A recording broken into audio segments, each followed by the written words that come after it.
Hello guys, Sonicman26 here, and welcome to a spooky Sonicman discussion show. And before you ask, no, the lights have nothing to do with that. The power's been out for a while. Turns out having the AC on 24/7 isn't exactly a good idea for electricity. Anyway, today on Sonicman discussion show, you might be asking, Sonicman, why are you reviewing a movie from 2020 that nobody cares about? Scoob is a 2020 animated film from Warner Animation Group of Lego Movie fame that was going to be the beginning of a Hanna-Barbera cinematic universe. That didn't happen. From the movie's voice actors, to its writing, and the very direction of the movie, critics and other Scooby fans have been remarking it as the moviest movie ever. I'm here to give my take on what I think is a super overhated movie in a discussion show episode 5 years in the making. But not actually. Today we'll talk the good, the bad, and the money. Today on the Scoob Discussion Show. Alright, unlike Phineas and Ferb, this is an entire movie I'm talking about here. One you probably haven't seen in 5 years or at all. So I'll give a refresher of the plot and give my thoughts on the story. If I review more movies or anything a bit more story focused, I'll do the same for that. Scoob starts off as an origin story for Scooby, Shaggy, and the rest of Mystery Inc.'s young kids. While Scooby is on the run from the cops, Shaggy, who was an absolute loner as a kid, finds him on the beach and claims Scooby as his own pet. A little later on during Halloween, some wimpy kid effing bullies take Scoob and Shag's candy and throw it into the scary house, and that's when the rest of the gang pull up to help them out. They go into the house to get Scooby and Shaggy's candy and solve the mystery of the haunted house, and that's how Mystery Inc. begins. Later on in their lives, the gang start focusing more on Mystery Inc. being an actual business, keeping them afloat. When Simon Howell walks into the conversation to dunk on Scooby and Shaggy for not being important, so they leave to drown their sorrows in bowling. This is where it gets weird.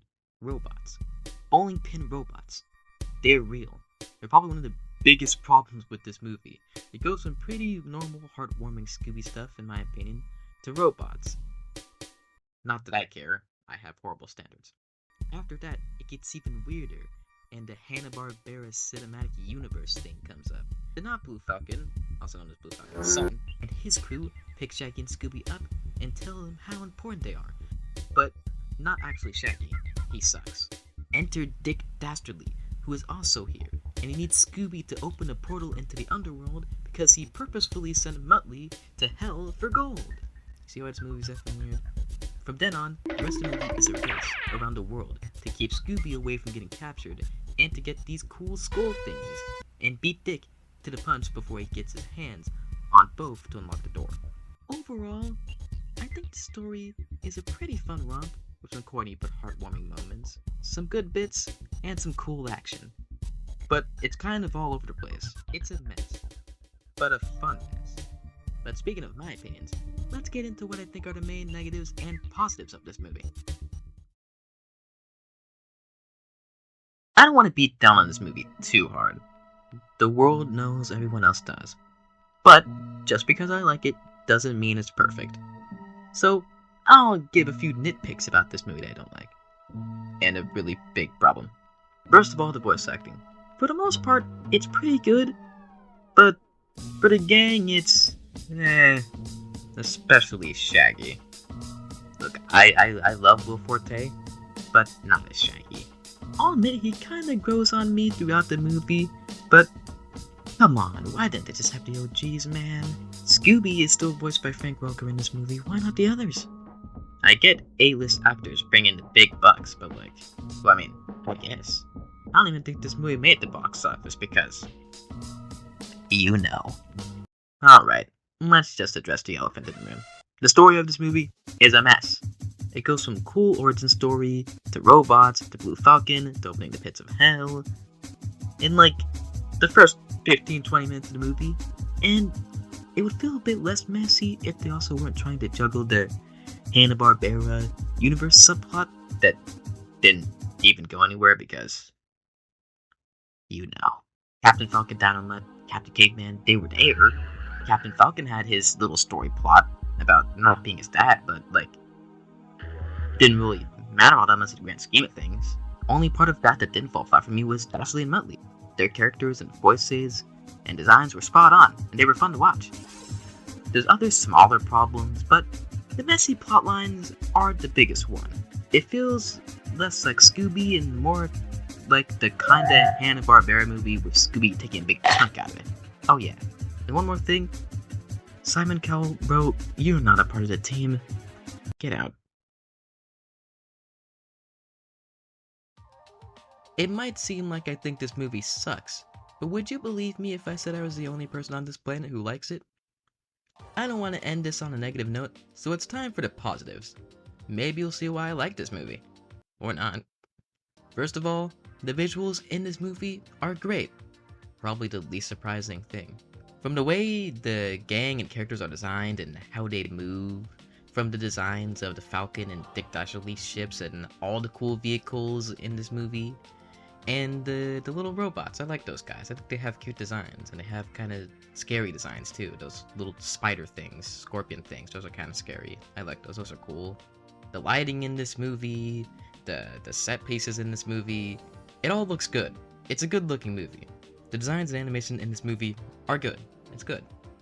Another thing I love about this movie is the beginning. I've hovered over it a bit in this vid, but I think the Scooby and Shaggy meeting scenes are cute. I think the whole beginning scene with Mr. Yink meeting and solving the mystery of the haunted houses is fun. I think that's cute.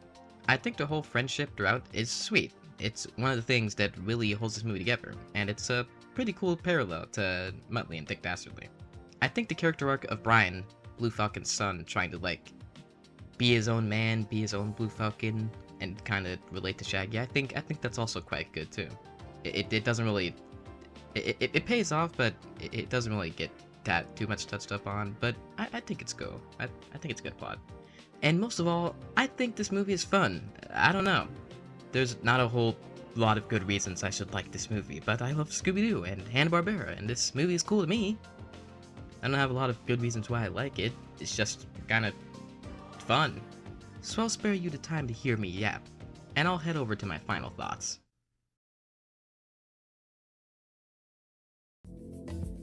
Well, it turns out this episode ended up being just as much of a mess as Scoob. But what can I say? I like this movie for no good reason. I think it's a fun Scooby romp with the gang. Kinda. Blue Falcon identity crisis. Cavemen, and a Dick Dastardly. A very, very corny, yet very sweet message of how friendship always saves the day. With all that said, would I recommend this movie? Well, if you're like me, and you love Scooby Doo, and have no standards, then yes, totally, you'll have a fun time. For normal people, no. But in all seriousness, give the movie a watch. I think it's fun. If you like it, you like it. If you don't like it, you don't. I'd like to hear your opinions in the comments below. And you know, I hope the electrical people get here soon. This darkness is starting to creep me out. Oh, good! They're finally here! Like, you gotta love those guys. Hope you all enjoyed this yappy mess of an episode. Until then, Sonicman 26 here is out.